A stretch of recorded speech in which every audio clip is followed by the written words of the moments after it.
నమస్తే, welcome to great Andhra. మనతో పాటు ఉన్నారు సీనియర్ పొలిటికల్ అనలిస్ట్ జిఆర్ మహర్షి గారు. నమస్తే సార్. నమస్తే అమ్మా. సార్, చంద్రబాబు గారు సీఎంగా ప్రమాణ స్వీకారం చేశారు. వీరితో పాటుగా పవన్ కళ్యాణ్ గారు ఇంకా క్యాబినెట్ని కూడా ప్రకటించారు కాబట్టి మంత్రులందరూ. వీరిలో ముఖ్యంగా ఒక 17 మంది కొత్త వాళ్ళు ఉన్నారు సార్ ఇందులో, క్యాబినెట్లోకి వచ్చిన వాళ్ళు. సో ఈ సెలెక్షన్ అంతా ఎలా ఉందంటారు టీం? అంటే కొంత ఆశ్చర్యకరంగా ఉంది. అంటే మనం ఎక్స్పెక్ట్ చేసిన వాళ్ళు అనేక మంది దీంట్లో లేరు. అంటే చంద్రబాబు గారు ముఖ్యమంత్రి అవ్వగానే కొన్ని పేర్లు మనకు కనిపిస్తూ ఉంటాయి కదా, వీళ్ళందరూ చాలామంది లేరు. అచ్చెన్నాయుడు గారు, సరే లోకేష్ గారు ఎలాగో ఉంటారు. దీంట్లో ఏమిటంటే 17 మంది కొత్త వాళ్ళలో ఆల్రెడీ ఎమ్మెల్యేలుగా అనేక సార్లు గెలిచిన వాళ్ళు ఉన్నారు, కొత్తగా ఎమ్మెల్యేలు అయిన వాళ్ళు కూడా ఉన్నారు. కొత్తగా ఎమ్మెల్యేలు అయిన వాళ్ళు ఒకేసారి డిప్యూటీ సీఎం అయిన పవన్ కళ్యాణ్ గారి దగ్గర నుంచి మొదలు పెడితే పెనుగొండ సబితమ్మ, ఆమె ఫస్ట్ టైం ఎమ్మెల్యే, ఆమెకి మంత్రి పదవి ఇచ్చారు. అదేవిధంగా రాయచోటి కడప జిల్లా రాంప్రసాద్ రెడ్డి గారని ఆయన కొత్తగా ఎలక్ట్ అయ్యారు, ఆయనకి మంత్రి పదవి ఇచ్చారు. అలాగే ధర్మవరం అంటే బీజేపీ అనుకోండి, సత్యకుమార్ గారు మంత్రి అయ్యారు. ఇట్లా అంటే జిల్లాల వారీగా కొన్ని జిల్లాలకు, ఇప్పుడు చిత్తూరు జిల్లా అనుకోండి, చిత్తూరు జిల్లాలో చంద్రబాబు నాయుడు గారి మెయిన్ ముఖ్యమంత్రిగా ఉండడంతో యాక్చువల్గా అక్కడ అమర్నాథ్ రెడ్డి గారికి మంత్రి పదవి ఇస్తారని విపరీతంగా ప్రచారం జరిగింది. కానీ ఆయనకి ఇవ్వలే. అట్లనే రకరకాల సమీకరణాలు, అంటే ఇప్పుడు కోట్ల సూర్యప్రకాష్ రెడ్డి గారు కూడా సీనియర్ కదా, అక్కడేమో జనార్దన్ రెడ్డి గారికి ఇచ్చారు కర్నూలు. ఇంకా అచ్చెన్నాయుడు గారు ఎలాగో మంత్రివర్గంలో ఉంటారనే క్లారిటీ ఉంది. అయితే బుచ్చయ్య చౌదరి గారు ఉంటారు అనుకున్నారు, కానీ ఆయన లేరు. ఇక నాదేండ్ల మనోహర్ గారికి జనసేన కోటాలో వచ్చింది ఆయనకి. అంటే చాలామంది, ఎక్కువ మంది ఎమ్మెల్యేలు ఉండడం వల్ల అంటే అందరూ ఎక్స్పెక్ట్ చేస్తారు కదా, సీనియర్లు అందరూ ఎక్స్పెక్ట్ చేస్తారు. అయితే ఈయన ఏం చేశాడంటే 17 మందిని కొత్త వాళ్ళని తీసుకున్నాడు. అనంతపురం వచ్చేసరికి ఆయన పయ్యావుల కేశవ్ గారు గతంలో ఆయన ఎమ్మెల్యేగా గెలిచారు, విప్పుగా కూడా పనిచేశారు. ఆయనకి ఈసారి ఫస్ట్ టైం మినిస్టర్ అయ్యారు. ఆయన అనంతపురం జిల్లాలో 3కి ఇచ్చారు. ఒకటి కేశవ్ గారు, సవితమ్మ, సత్యకుమార్ గారికి బీజేపీ కోట అనుకుంటే అనంతపురానికి 3 వచ్చాయి. చిత్తూరు జిల్లాకి ఏమీ రాలేదు. ఆయనే సర్వస్వం, చంద్రబాబు నాయుడు గారే సర్వస్వం కింద లెక్కేసుకుంటే ఆయన ఏమీ రాలేదు. ఇక పవన్ కళ్యాణ్ గారు డిప్యూటీ సీఎం, అంటే ఆయనకి ఏం పోర్ట్ఫోలియోలు ఇస్తారు ఏమిటి అనేది చూడాలి మనం. అంటే హోమ్ ఇస్తారు అనేది ఒక టాక్ జరుగుతూ ఉంది. బాగుంటుంది. ఫస్ట్ టైం హోంమంత్రి డిప్యూటీ సీఎం కావడము పవన్ కళ్యాణ్ గారు అంటే కొంచెం హై పవర్స్, మంచి హై పవర్స్. ఈరోజు కూడా మీరు గమనిస్తే మోదీ గారు ఆయనతో ప్రత్యేకంగా మాట్లాడడము, చిరంజీవి గారిని పవన్ కళ్యాణ్ని మధ్యలో ఆయన నిలబడి ఫోటోలు దిగడము, ఇదంతా కూడా అంటే పవన్ కళ్యాణ్ గారికి ఒక మంచి మహర్దశ అంటారే. అంటే 10 ఏళ్ళు అజ్ఞాతంలో, అంటే మొదటి 5 ఏళ్ళు ఆయన టీడీపీకి సపోర్ట్ చేసిన, అప్పుడేం ఆయన ఏం పవర్లో లేరు. మళ్ళీ నెక్స్ట్ టైం ఆయన పోటీ చేసినా అన్నీ ఓడిపోవడం అనేది ఒక అవమానం. అంటే ఒక అవమానం నుంచి ఒక మహర్దశకు వచ్చారు ఆయన. అంటే ప్రధానమంత్రి పక్కన నిలబడి వేదిక మీద ఉంటూ ఈయన డిప్యూటీ సీఎం, అంటే ప్రమాణ స్వీకారం అప్పుడు మంత్రిగానే చేస్తారనుకోండి, మళ్ళీ రేపు డిప్యూటీ సీఎంగా ప్రకటిస్తారు అది. కాబట్టి ఆయన, చిరంజీవి గారు వీళ్ళంతా ఉండడము ఇదంతా కూడా అంటే రేపు పరిపాలన ఎలా చేస్తారు అనే దాన్ని బట్టి మళ్ళీ మార్కులన్నీ ఉంటాయి. ఇప్పటి వరకు టేక్ ఆఫ్ బాగుంది.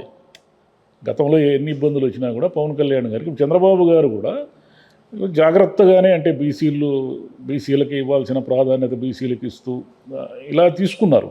అన్ని కులాల వారీగా ఎస్సీ ఎస్టీ మాత్రం కొంచెం తక్కువే ఉన్నట్టున్నాయి. మిగతా అన్నీ కూడా ఆయన ఒక సమాన ప్రాతినిధ్యమే పెట్టుకున్నారు. ఎవరికి ఏ శాఖలు కేటాయిస్తారంటే కొత్త వాళ్ళకి ఏదో మామూలు శాఖలు ఇచ్చి, కొంత పెద్ద సీనియర్ నాయకులు అచ్చెన్నాయుడు ఇలాంటి వాళ్ళకి కీలకమైన పదవులు, అంటే కీలకమైన శాఖలు ఇస్తారనేది ఒక ఎక్స్పెక్టేషను. మొత్తం మీద కత్తి మీద సాము ఏమిటంటే ఒక పవర్ని షేర్ చేసుకోవడం. పవర్ని షేర్ చేసుకునేటప్పుడు వచ్చే ఇబ్బందులు ఇవన్నీ కూడా ముందు ఎలా ఉంటుంది అనేది అందరూ వెయిట్ చేసి చూస్తున్నారు. సార్, ఇప్పుడు కొన్ని శాఖలు తీసుకొని ఈ రకంగా కలిసి వెళ్తున్నారు. 5 ఏళ్ళు ఇలాగే ఉంటుందా అంటే వాళ్ళల్లోనే కొంతమందికి ఒక సందేహం కలుగుతుంది. అంటే ఏది ఇలా ఉంటుంది ఇలా ఉండదని రాజకీయాల్లో ఎప్పటికీ చెప్పలేదు.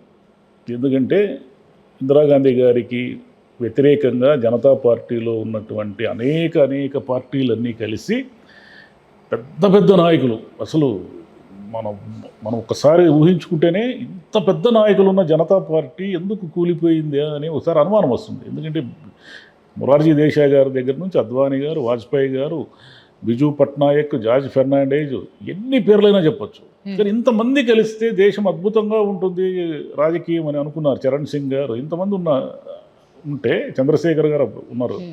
ఇంతమంది ఉన్న చోట ఆ పార్టీ 2.5 ఏళ్లకే కుప్పకూలిపోయి, ప్రభుత్వం కుప్పకూలిపోయి రకరకాలుగా విడిపోయింది. కాబట్టి ఇది జరుగుతుంది, ఇది జరగదు అని మనం చెప్పలేము. చంద్రబాబు గారికి ఉన్నటువంటి అనుభవము, చంద్రబాబు గారికి ఉన్నటువంటి ఒక విజన్ ఉంది కదా, ఆయన ఒక 40 ఏళ్లకు పైగా డక్క ముక్కిలు తిన్న విజన్ ఉంది. ఈ విజన్ వల్ల ఇటువైపు నుంచి ఏవైనా అటు ఇటు లాగే ప్రయత్నం జరిగినా కొంచెం సర్దుకుంటారనే నమ్మకం అందరికీ ఉంది. ఎందుకంటే అక్కడ ఎమోషనల్గా ఫీల్ అయ్యే నాయకులు పవన్ కళ్యాణ్ గారే. అంటే ఆయనకు ఒక్కోసారి ఎమోషన్ వచ్చేస్తుంది.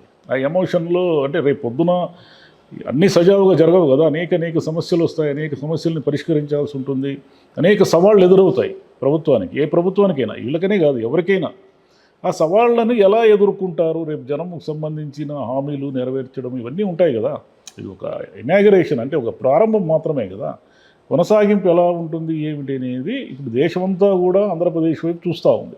ఎందుకంటే ఇంత మెజారిటీతో గెలిచిన ఒక పార్టీ కోలేషన్ గవర్నమెంట్లో బీజేపీ, జనసేన, అటు కేంద్రంలో బీజేపీ కూడా తెలుగుదేశం మీద ఆధారపడి ఉన్నప్పుడు, కేంద్రంలో వీళ్ళ మాట చెల్లుబాటు అయ్యి గట్టిగా ఒక రోజు వచ్చినప్పుడు వీళ్ళు దీన్ని ఎలా నెగ్గుకొస్తారు, ఈ హామీలు ఇవన్నీ కూడా. అంటే ఆంధ్రప్రదేశ్ వీళ్ళు అనుకుంటున్నట్టుగా 25 లక్షల ఉద్యోగాలు ఇస్తారా, సంపద సృష్టిస్తారా, దీన్ని అభివృద్ధి దిశగా ఎంత దూరం తీసుకెళ్తారో, ఎలా తీసుకెళ్తారో అనేది అందరూ వెయిటింగ్, ప్రతి ఒక్కరు కూడా.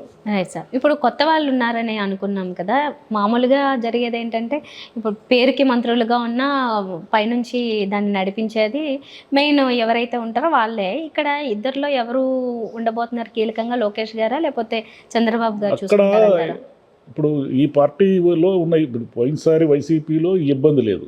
ఎందుకు లేదంటే ఆయన ఒక్కడే కాబట్టి. జగన్ గారు చెప్పిన మాట ప్రకారమే ఏ నిర్ణయాలైనా జరుగుతాయి, అవే అమలు అవుతాయి, అలాగే ఉంటుంది. అక్కడ షేరింగ్ లేదు. ఊరికే ఆయనకు డిప్యూటీ అదే ఉప ముఖ్యమంత్రులను 5గురిని పెట్టినా కూడా మనం టకటక నోరు తిరగకుండా 5గురు పేర్లు చెప్పమంటే ఇప్పుడు చెప్పలేము మనం.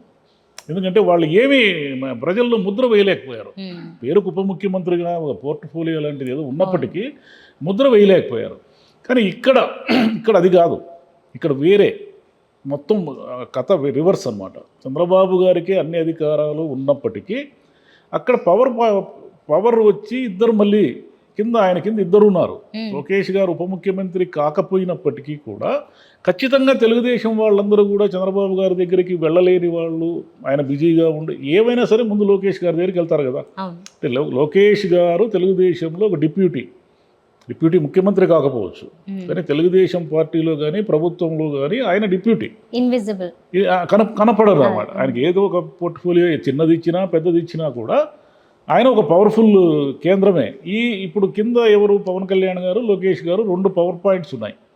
వీళ్ళిద్దరూ పైన చంద్రబాబు నాయుడు గారు ఉన్నారు. ఇలా దీన్ని షేర్ చేసుకోవాలి. అంటే ఏమైనా అంటే రేపు పొద్దున పదవులు వస్తాయి, రాజ్యసభ మెంబర్లు వస్తారు, ఎమ్మెల్సీలు వస్తాయి, కార్పొరేషన్ చైర్మన్లు వస్తారు, ఇలా రకరకాల కొన్ని వందల పదవులు వస్తాయి, టీటీడీ చైర్మన్ వస్తుంది. వీటన్నిటినీ కూడా ఏమిటంటే తెలుగుదేశము, జనసేన, బీజేపీ అయితే రాదనుకోండి, ఏదో వాళ్ళకి ఏదో ఒకటి వాళ్ళు అంత డిమాండ్ చేసే పొజిషన్లో లేరు. ఎందుకంటే అక్కడ సెంట్రల్లో వాళ్ళకి ఉంది కాబట్టి గవర్నమెంట్. ఇక జనసేన కార్యకర్తలు కానీ, జనసేన నాయకులు కానీ, తెలుగుదేశం కార్యకర్తలు, తెలుగుదేశం నాయకులు కానీ ప్రతి వాళ్ళు చిన్నదో పెద్దదో అంటే ఒక ఊరి స్థాయిలో ఉన్న పదవి దగ్గర నుంచి పోటీ మొదలవుతుంది. ఉదాహరణకి ఏదో ఒక టెంపుల్ ఉందనుకోండి, ఆ ఊరిలో చాలా ప్రముఖమైన టెంపుల్, ఆ టెంపుల్కి ఒక కమిటీని నియమించాలి అంటే ఆ కమిటీ చైర్మన్ ఎవరు ఉండాలి అనే చోట ఖచ్చితంగా వాళ్ళిద్దరూ పోటీ పడతారు. కాబట్టి ఇవన్నీ సర్దుకోవాలి. కింది స్థాయి నుంచి పై స్థాయి వరకు చంద్రబాబు గారు, పవన్ కళ్యాణ్ గారు సర్దుకొని గవర్నమెంట్ని సజావుగా నడపాలి. ఇంకా లోకేష్ గారు ఆయన ఏమిటి 5 ఏళ్ళు అంటే చంద్రబాబు గారు పెద్దవారు అయ్యారు కాబట్టి 5 ఏళ్ల తర్వాత నేనే పార్టీకి వారసుణ్ణి, నేనే పార్టీ నాయకుడిని, నేనే కాబోయే ముఖ్యమంత్రిని అని ప్రూవ్ చేసుకోవడానికి 5 ఏళ్ల కాలం చాలా క్రూషియల్ కాలం ఆయనకి. ఇంత మునుపు వేరే, ఇంత మునుపు ఆయన అప్పుడే రాష్ట్రం విడిపోయింది, వాళ్ళ నాన్నగారు ముఖ్యమంత్రి అయిన తర్వాత ఆయన అప్పుడప్పుడు నేర్చుకుంటున్నాడు. ఈ నేర్చుకుంటున్న దశలో ఏమైంది, ప్రతిపక్షంలో కూర్చోవలసి వచ్చింది. ఓడిపోయాడు, ఆయనే ఓడిపోయాడు. అవును ఓడిపోయిన తర్వాత అదే నియోజకవర్గంలో బంపర్ మెజారిటీతో గెలిచారు. అవును ఇప్పుడు ఆయనకి ఏమిటంటే ఈ 5 ఏళ్ళు చాలా క్రూషియల్, పాలనను నేర్చుకోవడానికి కానీ పార్టీకి నమ్మకం కలిగించడానికి కానీ.